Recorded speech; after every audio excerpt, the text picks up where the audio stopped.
L'Ouest est riche de lieux historiques, insolites, qui donnent envie de raconter des histoires.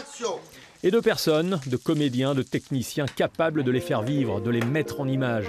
Non, non, le cinéma n'est plus réservé à Paris et à sa région.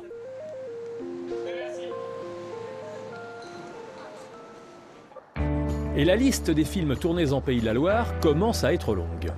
Alors dans les films anciens, on pense par exemple aux Vacances de Monsieur Hulot, à Saint-Nazaire, on pense aussi à Podane, au château du Plessis-Bourré, ou au film Le Mans de Steve McQueen.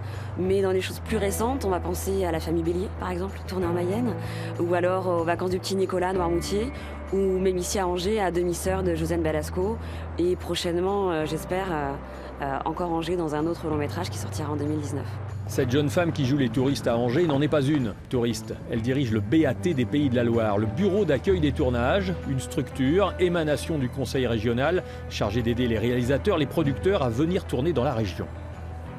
On est là pour trouver tous les décors, donc que ce soit une entreprise, une maison de particulier, une ferme, un appartement. Donc en fonction du lieu qui est recherché, on active un réseau ou un autre réseau.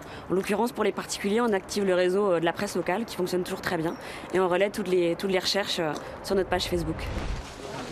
Et ce BAT existe aussi en Bretagne. 1B sur 2, 5e. Oui. Oh, ça va, ça va.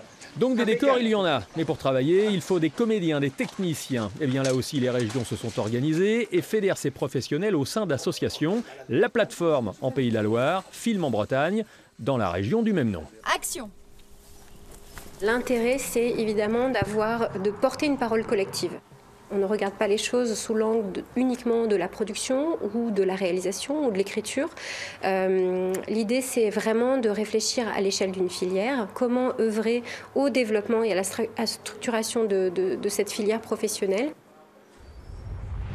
C'est ma sœur, ça, qui a pris les photos. Rien qu'en Pays de la Loire, le cinéma représente 1600 emplois. Ensuite, il faut étudier les projets des réalisateurs et mettre la main à la poche. Mais dans les deux collectivités, on ne signe pas de chèque en blanc.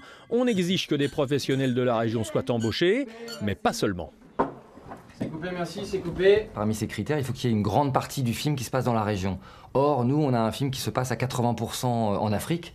Donc, on venait avec une proposition un peu maigre pour la région. Donc, ce qu'on a fait notamment, c'est qu'on a délocalisé quelques scènes centrafricaines qui vont se tourner à quelques intérieurs centrafricains qui vont se tourner ici à Angers. Sur le film de Boris Lochkin, qui retrace la vie de Camille Lepage et sortira en 2019, les Pays de la Loire ont investi 160 000 €. Il y a des retombées économiques extrêmement importantes. Ça fait aussi parler de la région et de nos territoires un peu reculés, certaines fois. C'est vraiment une découverte aussi qui s'opère aux yeux de tous les gens qui vont voir ces films. Action! Ainsi, on peut estimer que quand la région dépense 100 €, elle en gagne 170. L'Ouest existe donc bel et bien aux yeux des professionnels du cinéma. On est dans un monde d'images et il faut être présent. Et la Bretagne veut voir maintenant encore plus grand. Il y a une filière complète, on a tout. Notre ambition, peut-être notre utopie, mais enfin, on va mettre les moyens pour faire advenir en quelque sorte cette volonté, c'est que dans 15 ans, on existe à l'échelle de l'Europe. En 2018, 17 longs métrages ont été aidés par les conseils régionaux de Bretagne et des Pays de la Loire.